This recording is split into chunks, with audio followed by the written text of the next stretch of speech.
Nouvelle-Calédonie, actualité.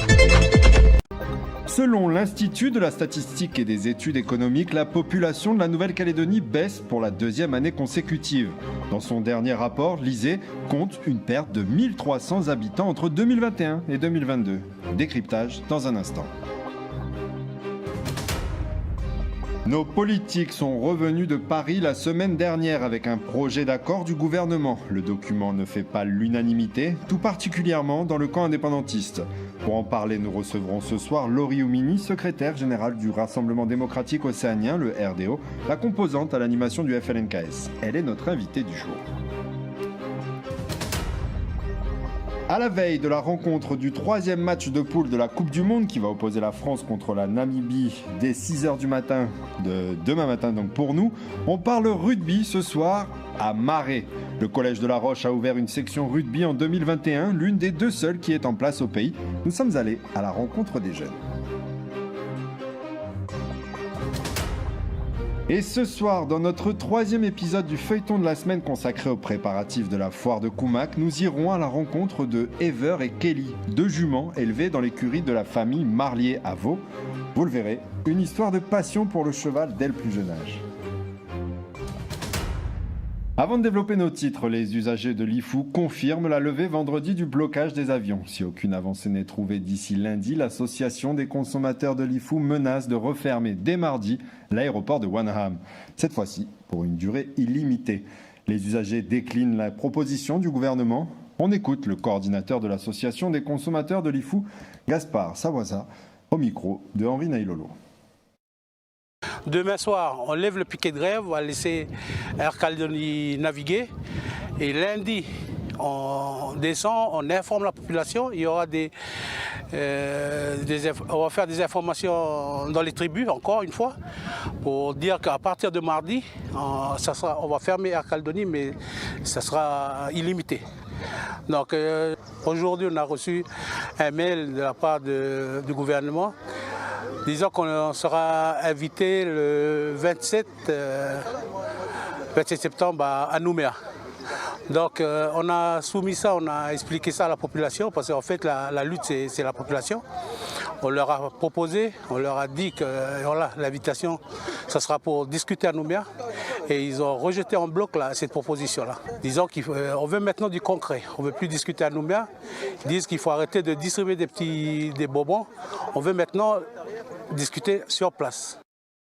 En 2022, la Nouvelle-Calédonie compte 1300 habitants de moins qu'en 2021. C'est le résultat du bilan démographique dévoilé ce mardi par l'Institut de la statistique et des études économiques. Cette baisse de la population se confirme pour la deuxième année consécutive.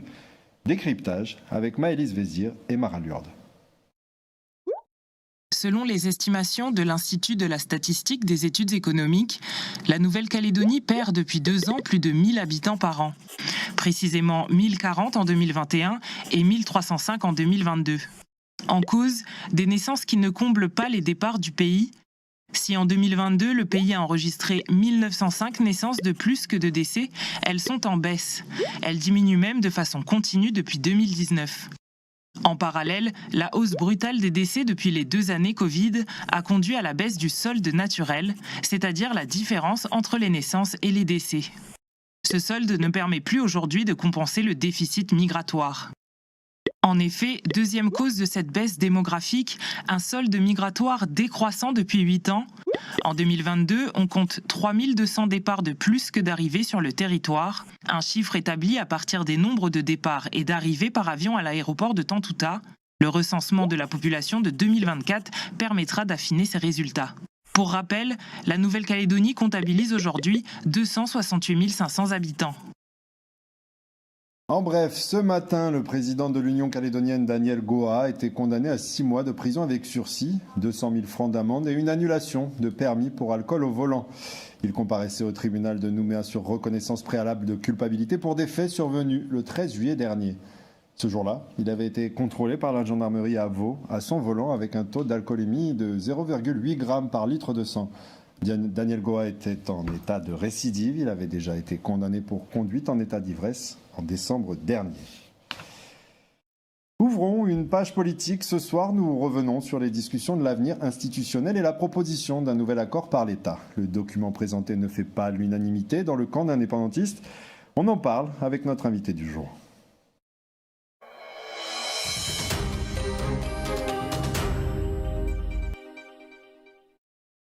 Laurie Oumouni, vous êtes secrétaire générale du Rassemblement démocratique océanien, le RDO, la composante actuellement à l'animation du FLNKS. Bonsoir et merci d'avoir accepté notre invitation. Bonsoir, merci de m'avoir invité.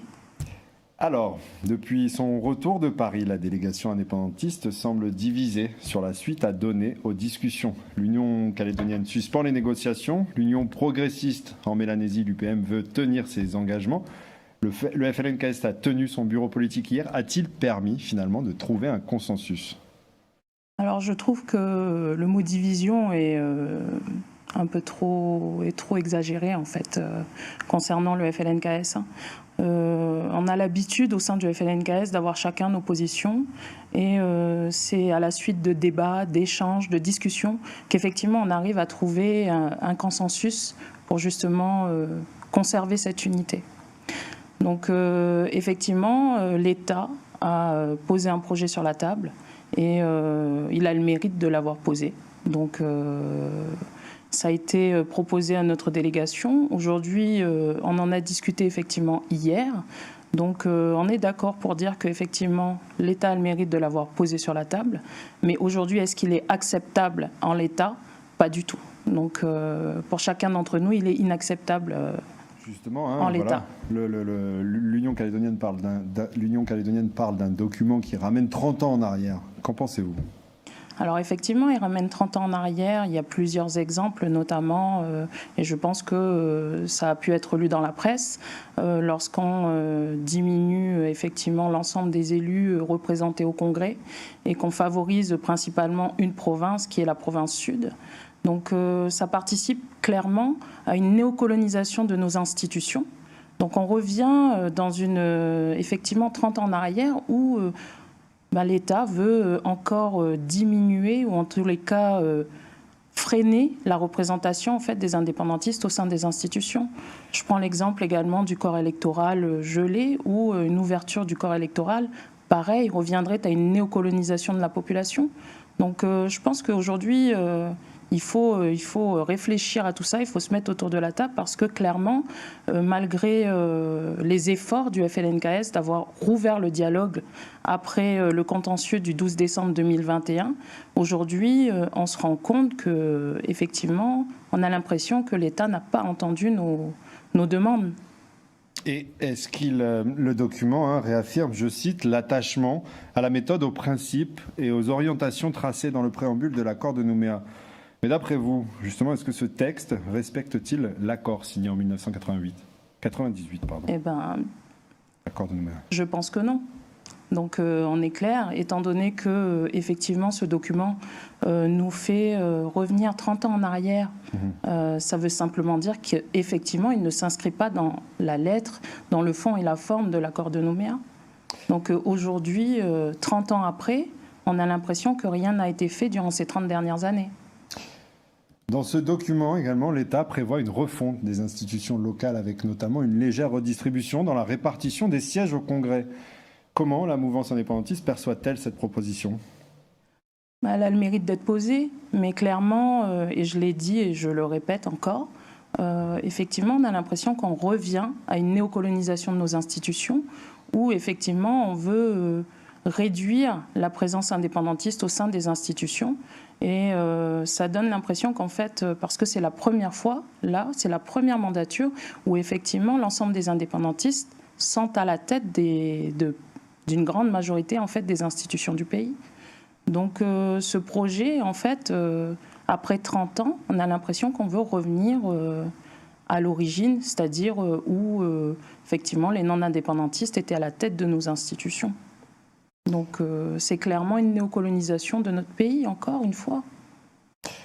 Gérald Darmanin prévoit de venir au pays au mois d'octobre. Participerez-vous aux discussions et qu'en attendez-vous? Alors, c'est vrai que M. Darmanin a fait son annonce.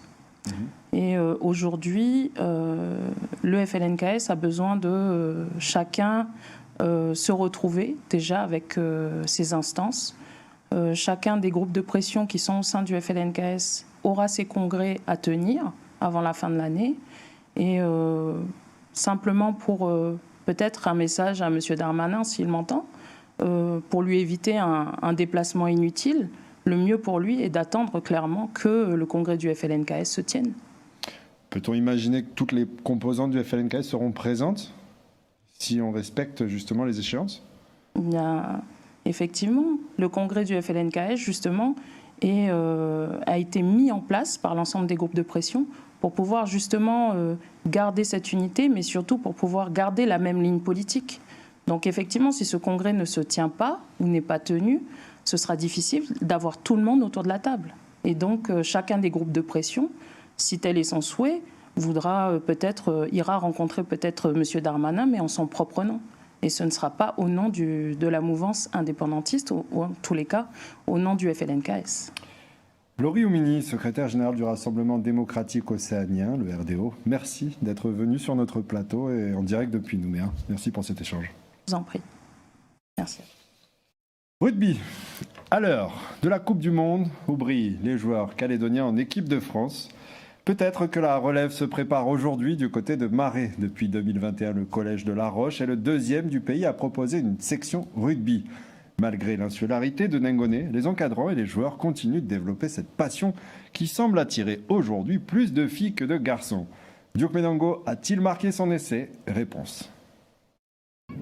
Oui, encore, deux. Ces collégiens s'entraînent 4 heures par semaine avec la section rugby. La séance du jour est dédiée au respect des consignes, en l'occurrence favoriser le jeu dans les couloirs. Ces consignes permettent à certains d'avoir déjà un regard critique sur leurs équipes favorites en Coupe du Monde. Et pour Thérèse, c'est les All Blacks. Ils ont bien joué, mais après ils perdent trop de balles. Ils ratent transformation, tout ça. Cette Coupe du Monde peut en faire rêver plus d'un. Mais les 19 élèves de la classe rugby savent que tout se mérite, comme d'ailleurs faire partie de leur section. Ceux qui ont bien travaillé à l'école, ils peuvent rentrer direct à la section. Et puis ceux qui n'ont pas réussi ces notes, mais ils vont les mettre dans l'essai. Pour les encadrants, en 2 ans d'existence, les progrès des jeunes sportifs sont bien visibles. On se rend bien compte quand on va à Nouméa que quand on joue contre des joueurs, vraiment des joueurs de club qui s'entraînent 2, 3, même peut-être 4 fois par semaine, on n'est pas meilleur, mais voilà, on est assez solide, on tient la route, on est loin d'être ridicule, on se bat très très bien. Parmi l'effectif qu'on a cette année, il y a 2 élèves qui ont passé des tests pour prétendre à pouvoir intégrer le pôle espoir. Si cette année, c'est un garçon qui évolue déjà en pôle espoir au lycée du Grand Nouméa, les filles ne sont pas moins motivées, bien au contraire. Elles ont un très très bon potentiel de base, donc en fait les filles, elles vont vite réussir à avoir un bon niveau, alors que les garçons, quand on va sur Nouméa, on se rend compte que à âge égal, etc., il y a tout de suite du combat en face. Pour le seul club de rugby de Nengoné, ces constats sont très encourageants. Et à l'image des Fidjiens, ces petits Sénégalais peuvent nourrir de grandes ambitions. C'est vrai qu'on a deux, trois filles où il y a beaucoup de clubs qui les demandent. Oui. Pour les Fidjiens, c'est le gabarit de nos petits de Marais. Donc c'est les mêmes gabarits, ils sont très très rapides et ensuite aussi beaucoup portés vers l'avant et ils sentent le jeu. Mais l'une des principales contraintes au développement de ce sport sur l'île, c'est l'obligation de descendre sur la Grande Terre pour affronter d'autres équipes. On a joué contre l'équipe de Magenta, URCD, RCC, et puis pour évoluer. Oui, pour bien... Pour être évolué comme Yolène Yengo il a fait. Yolène Yengo, qui évolue en équipe de France, est la marraine du club. Elle est une source de motivation pour ces passionnés du ballon ovale, une motivation plus que nécessaire pour faire face aux coûts et aux sacrifices que la pratique du rugby sur Nengoné demande.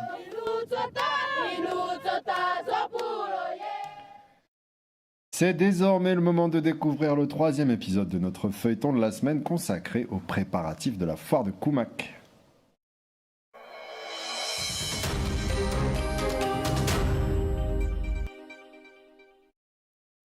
l'écurie Marlier. À Point-Loche, à Vaud, c'est une histoire de famille. Il y a Océane et Kylian, son grand frère, tous deux préparent depuis plusieurs mois Ever et Kelly. Ces deux juments doivent être fin prêtes pour le jour J de cette 30e foire de Koumak. L'une va défiler, l'autre va participer aux Jeux équestres. Natacha Ogui les a rencontrés.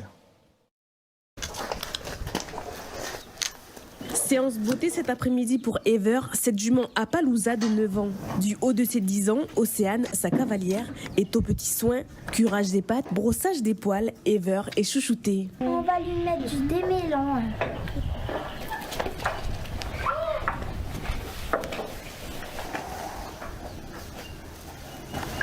Voilà sa tresse. Ever fait partie des 6 chevaux que l'écurie Marlier compte présenter au concours modèle et allure équin de la foire de Koumak. Avant la foire, il faudra lui faire des shampoings. Il faut lui faire beaucoup de shampoings. De l'autre côté du terrain, Kylian prépare aussi Kelly, sa jument pur sang, qui sera la seule de l'élevage à faire les jeux équestres. Pour ce faire, Kylian travaille les mouvements de l'animal. Là, on a travaillé sur des cercles à 2 mains pour les chauffer. Oh.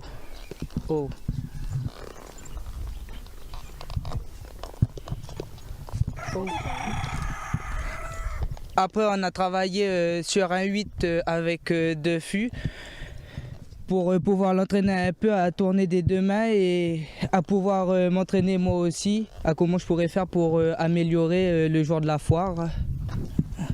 Mais le plus difficile à mon avis, c'est de pouvoir vraiment bien travailler, bien réussir à tourner autour des fûts, tourner régulièrement sans faire des écarts. Toilettage fini, Océane entraîne Ever au défilé. Il faut qu'elle se mette au carré, il faut qu'elle trotte, et il faut qu'elle s'arrête. Il faut lui mettre les pieds alignés et il faut se mettre comme un carré. Chaque année, Kylian et Océane s'investissent dans la préparation de leurs compagnons. Une passion pour ces 2 jeunes. Le concours modèle et allure équin débutera vendredi à 8h. Les Jeux équestres commenceront ce même jour à 16h et continueront tout le week-end. Et demain, nous irons à Ouégua chez Clotilde pour notre 4e épisode. L'association Hortineva doit, avant le début des expositions, s'assurer que les horticulteurs inscrits répondent tous à la même charte et établir un état de bonne santé de leurs plantes. À découvrir donc demain. L'exposition itinérante La Monique s'installe pour une semaine dans la commune de Kouawa. Elle a été inaugurée hier par les membres de l'association La Monique, les agents municipaux et les élèves de l'école publique. Cet événement s'inscrit dans la commémoration des 70 ans de la disparition du caboteur et de ses passagers.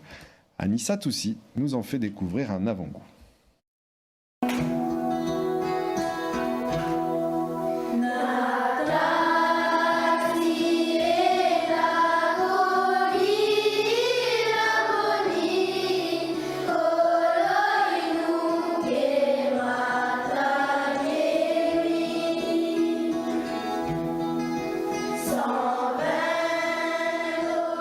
Ce chant, composé par Abraham Manané, est interprété par les élèves de CM1 de l'école publique de Faja à Kouawa pour ouvrir l'exposition à la Monique. Depuis quelques mois, les élèves étudient l'histoire de la Monique en classe, une histoire qu'ils méconnaissaient et qu'ils se sont appropriée avec l'aide de leur maîtresse. Un mur dans la salle d'exposition est dédié aux travaux des élèves. On y retrouve des dessins et des maquettes du caboteur, des poèmes ou encore des lettres destinées aux enfants disparus de la Monique. Je sais que la Monique, elle a disparu en 1953, près de la Grande Terre. Il y avait des enfants plus petits que nous, qui n'ont pas pu faire leur vie et qui n'ont pas pu avoir de famille. Et voilà. J'étais émue à chaque fois que je débutais une séance d'histoire parce que je suis particulièrement touchée de savoir que j'avais aussi des personnes que je connaissais dans mon entourage, qui connaissaient donc des disparus, et de savoir leur engouement de connaître un peu plus. Donc ça m'a, on va dire, ce côté ému et tristesse, je l'ai porté pour pouvoir leur apporter plus. L'exposition itinérante parcourt le pays depuis le 25 juillet dernier. Elle se compose de 15 panneaux avec des anciennes photographies. Pour marquer les 70 ans de ce drame, sous l'impulsion du gouvernement Mapou, de nombreux événements sont programmés cette année. Objectif, en faire un événement pays et montrer que la Monique est vivante. Vous remarquez qu'il n'y a pas de... Le bateau, il ne peut pas aller à quai, il n'y a pas de quai, hein. Il est au large. Et puis là, c'est des chaloupes qui font le va-et-vient pour emmener les marchandises puis les gens. Cette exposition, c'est un lien. On est en plein dans le cœur de la Monique, c'est-à-dire celui de la transmission, celui de l'importance des relations. La Monique, à l'époque, c'était un lien concret avec les îles pour des hommes, des femmes, des enfants, des marchandises, des produits. Et aujourd'hui, c'est un lien spirituel, c'est un lien moral. La Monique continue à être un lien. Installée dans cette salle à la mairie de Kawa, l'exposition est visible toute cette semaine. Elle poursuivra son chemin la semaine prochaine et se posera dans la commune de Kanala. O-News Radio sur outremernews.fr.